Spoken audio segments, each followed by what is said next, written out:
But Michael, one other thing I want to ask you really quickly, because you were talking about the possibility, we're talking about the possibility of sort of boat swarms of boats attacking U.S. vessels. That's exactly what the Ukrainians are doing right now.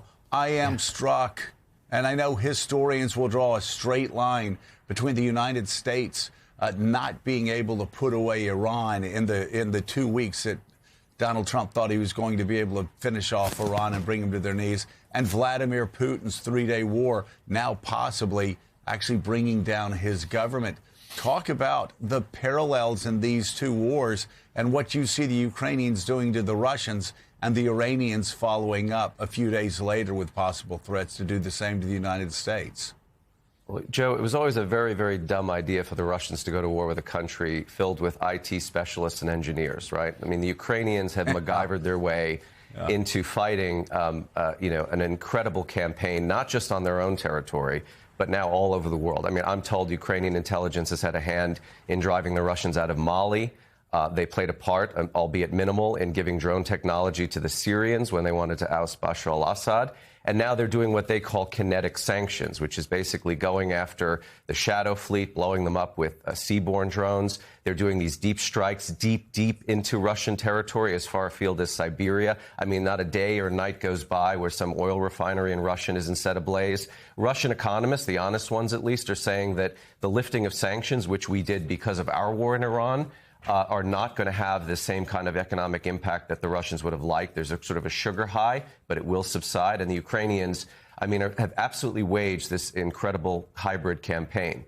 And we've helped them, by the way, Joe. I mean, one of the things I want to emphasize here is, in spite of Donald Trump's presidency and his refusal to see Ukraine as an indispensable ally and partner, Zelensky went around the Gulf. He cut all kinds of deals with the Gulf Arab states. We can give you drone technology, counter-drone technology. Trump was actually quite down on that bilateral diplomacy by Zelensky. He wants the Ukrainians on the hook so he can impose a deal on them. However, the U.S. intelligence community has not stopped its support for the Ukrainians. In fact, that support, I'm told, at high levels of the U.S. intelligence community has only expanded. So we are helping the Ukrainians kind of wage war against Russia in a covert fashion. And one CIA officer told me at one point that we see the Ukrainians the way we saw the Cubans in 1959. These are going to be an emigre population. These are going to be kind of our proxy force to do all kinds of interesting things the world over.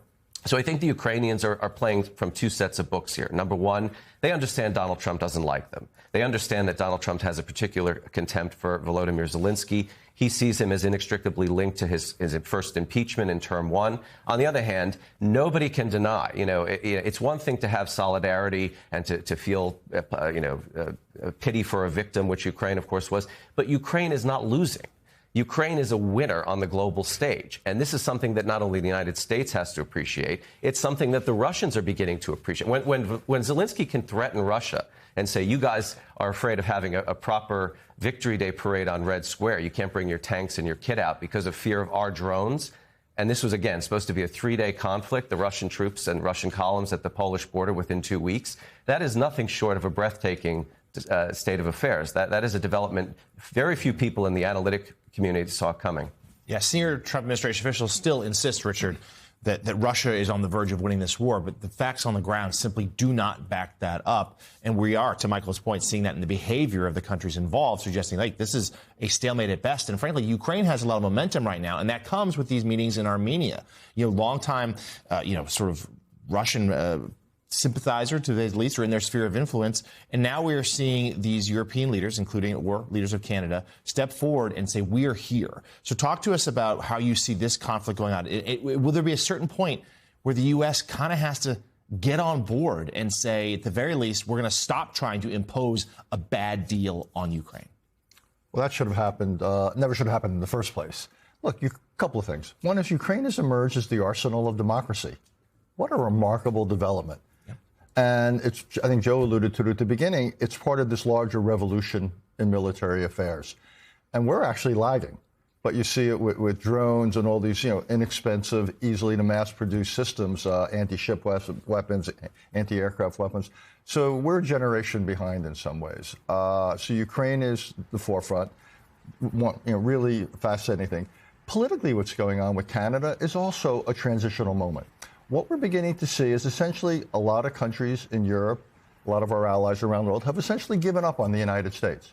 They've given up that we are there to have their back, Article 5 kinds of questions with NATO. And a lot of them essentially say, you Americans are too erratic, you're too unilateral, whether it's tariffs or your diplomacy or we can't count on you. So what you're essentially seeing in the economic realm, the strategic realm, the diplomatic realm, you're seeing the emergence of a post-American world where for 80 years we have been the center of international relations. That phase, or that era rather, is essentially now giving way, and we're seeing a lot of other, Ukraine maybe in the drone space, Canada diplomatically, you see France, Germany, and so forth. Countries are no longer taking their cue from the United States. They're looking for other economic partners, other strategic partners. This is a world of reduced American impact, reduced American influence.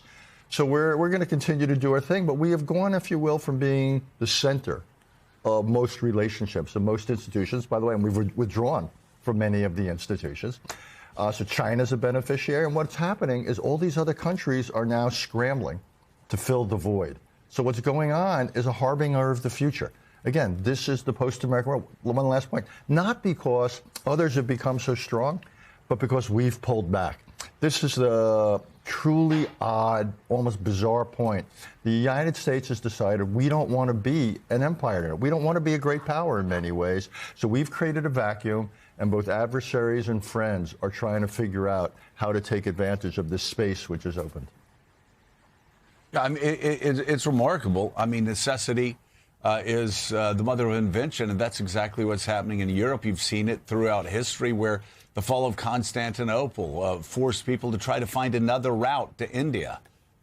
So Christopher Columbus searched for that route, going west. In this situation, you have the Europeans who've depended on the United States, the Canadians who've depended on the United States, seeing that the United States, instead of helping to become the arsenal of democracy again, of freedom like we've been for the past century, and it created the American century, Willie, you've had the administration lying, constantly lying about Ukraine. Ukraine's losing the war. Ukraine's holding no cards. Ukraine's about to lose the Donbass. Ukraine better go to the negotiating table because this war is almost over. I can't tell you how many times people in the administration have told me that over the past year. And every time I've laughed at them. Said, no, they're not losing. I don't know what your thing is with Ukraine, but Russia is not winning this war, and Ukraine is not losing, and they're not only, and yet they continue that. So now you have Europe, along with our other allies, along with Canada, coming together. And this is something I know people have heard me say this time and again, Willie, but there's a reason why I've said it. You've got people in the administration like J.D. Vance who hates Europe, Donald Trump who hates Europe. So many other people hate Europe. Oh, they're weak. Oh, they're woke. Oh, they're this or that. They also have the second largest economy in the world. Europe's, the EU's economy, their GDP, along with Great Britain, is larger than China's. And so when the United States teams up with our natural allies that took down the Soviet Union and Hitler, pretty strong. But Europe can go it alone if they need to go it alone. Why wouldn't the United States want to be shoulder to shoulder with such powerful allies? Well, that's a question for Donald Trump and historians to answer, because for the life of me, Willie, I cannot figure out why he continues to try to save Vladimir Putin, the guy who's invaded Ukraine, who invaded Georgia, who wants to invade other European countries as well. I mean, Donald Trump is on the wrong side of history. The Republican Party is on the wrong side of history, and yet who's stepping into that void?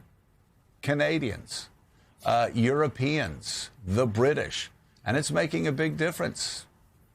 Yeah, and as recently as last week, that 90-minute phone call President Trump unannounced had with President Putin, where he came out of it and said Putin wants to make a deal, but he doesn't have somebody on the other side who will make a deal, which is exactly the opposite of what's going on. And for whatever reason, Joe, it's been something of a mystery, though perhaps not a complete mystery, why he's always, for the last decade at least, given Vladimir Putin the benefit of the doubt. And in that infamous meeting last year where the president and vice president harangued Zelensky when he came to the Oval Office and said, you don't have the cards. Well, as we see here this morning, President Zelensky saying, you know what, I'm holding a pretty good hand right now. And a matter of fact, I'd like to offer you some drone technology for your war with Iran.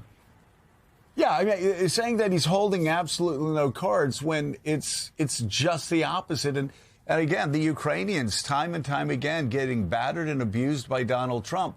And again, it makes absolutely no sense to anybody at all, Willie. But there you have it. I mean, the Ukrainians, they can do this with us or they can do this without us. And right now, they go from Donald Trump saying they're holding no cards to deciding whether the Russians can hold a parade in Moscow on May 5th and 6th. That's an incredible. Extraordinary moment, more than 4 years into this war. Editor at The Insider, Michael Weitz. Michael, thanks as always. Good to see you. Stay